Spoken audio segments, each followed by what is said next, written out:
jumpa kembali bersama saya Dewi Agustiani. Saya adalah seorang diet coach, life coach, dan praktisi resource therapy. Tiba di penghujung video yang bertema Resource Therapy The Series, dan ini adalah video terakhir, video ke-11, di mana saya ingin mengucapkan terima kasih untuk teman-teman yang sudah menonton semua rangkaian video ini, dan bagi yang belum menonton boleh silahkan dilihat kembali ya dari video ke-1 sampai ke video 11. Nah, di video kali ini saya ingin sedikit mereview apa yang sudah disampaikan secara garis besarnya, di mana dalam rangkaian video Resource Therapy The Series ini saya berbagi tentang sebuah keilmuan yang bernama resource therapy. Nah, sedikit sejarah, resource therapy ini suatu metode atau teknik terapi yang berbasis PART. Ini merupakan pengembangan dari teknik terapi ego state yang dipelopori oleh Dr. Watkins, di mana resource therapy ini dikembangkan oleh Profesor Gordon Emerson, di mana dia adalah seorang ahli psikologi di Australia, dan kebetulan dia mendapatkan kesempatan untuk belajar bersama dengan Dr. Watkins. Nah, melalui pengalaman beliau, Profesor Gordon Emerson, di ruang konseling bersama klien, dia menggunakan teknik terapi, hipnoterapi, ego state terapi, dan apapun yang menjadi keahliannya, dan kemudian pada akhirnya beliau mengembangkan sebuah metode teknik terapi yang merupakan teknik terapi termodern di abad ke-21, yaitu resource therapy. Nah, resource therapy ini sebuah keilmuan yang seolah-olah sudah berdiri sendiri karena seperti punya mazhabnya sendiri, karena resource therapy ini sudah solid, dan ada 3 hal yang menjadikan resource therapy ini berdiri sebagai sebuah keilmuan psikoterapis. Yang pertama, memberikan landasan keilmuan tentang kepribadian dan pembentukannya, disebut resource personal theory. Nah, jadi di resource therapy ini sudah punya acuan tersendiri bagaimana part itu terbentuk, sebab akibat dibalik perilaku seseorang. Nah, tadi dijelaskan di awal bahwa resource therapy ini adalah pengembangan dari ego state therapy atau terapi berbasis PART, yang termasuk dalam part B psikoterapi, yaitu teknik terapi yang menunjukkan penanganannya langsung kepada part yang bermasalah, pada mode kesadaran dalam diri yang menyebabkan permasalahan emosi, perilaku, dan apapun dinamika kehidupan seseorang dalam meresponi dunia ini. Dalam part B psikoterapi meyakini bahwa dalam diri seseorang itu terdapat bagian-bagian diri yang disebut dengan part atau personality part. Jadi, resource therapy meyakini bahwa sistem kesadaran dalam diri kita ini tersusun dari berbagai bagian atau part atau mode yang bekerja dengan peran dan fungsinya spesifik masing-masing. Dalam resource therapy kita belajar ya tentang part, bagaimana part itu terbentuk, dan bagaimana ketika aktif ternyata part ini bermasalah atau disebut dengan kondisi patologi ya, part yang mengalami permasalahan. Nah, perilaku yang bermasalah ini adalah sebuah gejala, sebuah pesan di mana ada part yang membutuhkan resolusi. Nah, kemudian yang kedua ya, alasan resource therapy menjadi sebuah keilmuan tersendiri karena selain memberikan landasan keilmuan tentang kepribadian dan bagaimana pembentukan part, di resource therapy ini juga mengajak kita memetakan dan mendiagnosis permasalahan sehingga kita lebih dengan mudah melakukan diagnosa.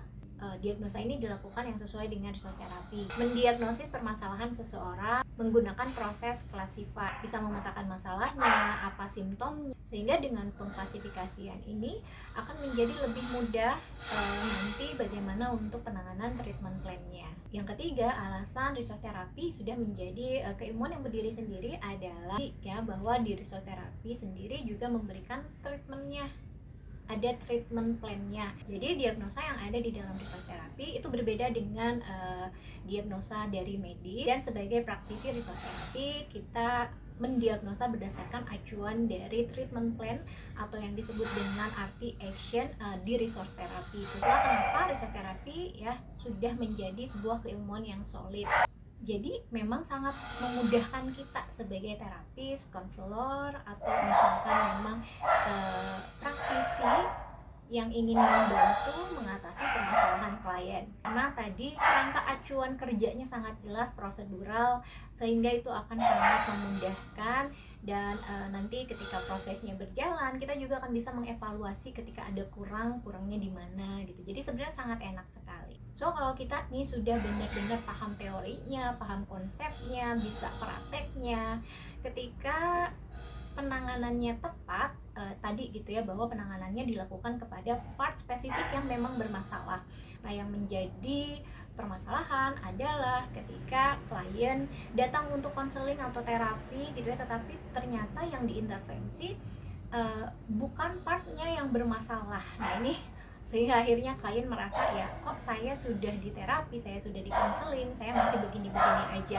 Nah, itu karena seringkali konselor atau terapis melakukan penanganan bukan langsung kepada partnya. Nah, kalau di resource therapy ini adalah penanganannya langsung kepada part spesifik yang bermasalah. Nah, ketika kita sudah benar runtutannya dari awal, maka itu akan sangat membantu untuk bisa memulihkan kembali part yang bermasalah dalam diri klien ke kondisi normalnya.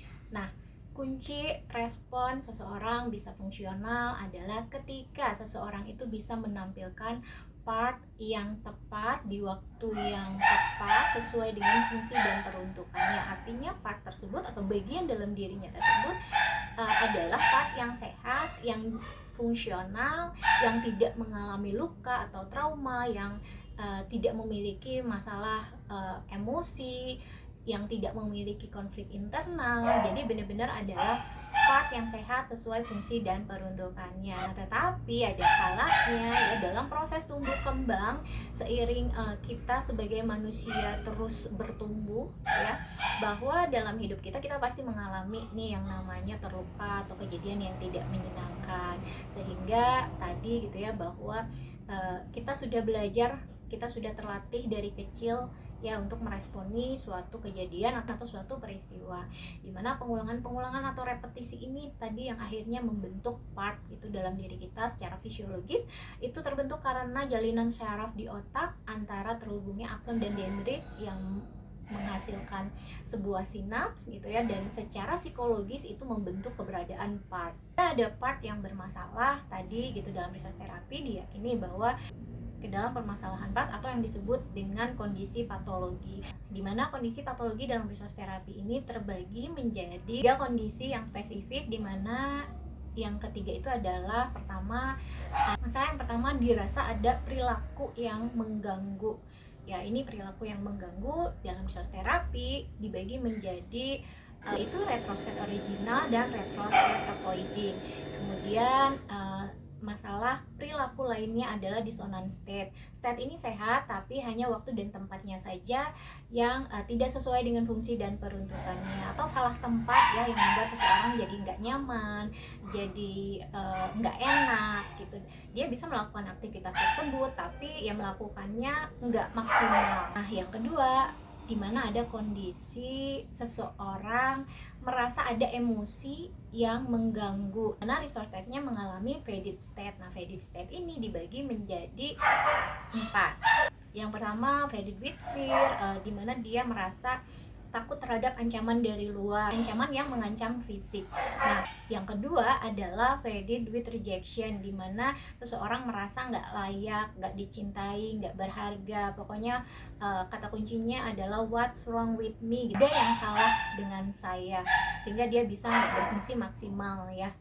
Yang ketiga adalah faded with disappointment, di mana faded with disappointment ini ada resource state yang dia mengalami energi psikisnya rendah ya, dia benar-benar kecewa sama keadaan yang pada akhirnya menghalangi resource state lain untuk muncul. Jadi benar-benar dia nggak mau melakukan aktivitas apapun, nggak mau beraktivitas secara normal. Nah, kemudian yang terakhir dalam faded itu ada faded with confusion, di mana seseorang merasakan beban emosional yang bergejolak ya pada satu orang spesifik. Ya, ini sering terjadi ya, misalkan kita kesel nih sama orang dan itu tuh bertahun-tahun, kan itu juga rasanya nggak enak. atau mungkin pada proses grieving yang belum selesai, ketika kita kehilangan orang yang dicintai ya, tiba-tiba meninggalkan kita. Nah itu kita pasti juga shock gitu ya, dimana pasti ada hal-hal yang belum terungkapkan. Nah ini juga pasti akan nggak nyaman gitu, bahkan kalau lama-lama gitu ya kita nggak bisa meng-up kembali energi, ini lama-lama bisa menjadi depresi. Nah yang ketiga adalah konflik internal atau conflicted state ya, dimana di sini ada dua part yang sama-sama nih ingin aktif di conscious, yang punya kepentingannya masing-masing. Nah dua resource ini tidak bisa memahami nilai dari resource yang lainnya. Nah dalam resource terapi enak banget, jadi semua permasalahan tadi ada diagnosanya dan penanganannya itu sangat enak sesuai dengan treatment plan-nya masing-masing untuk setiap kondisi.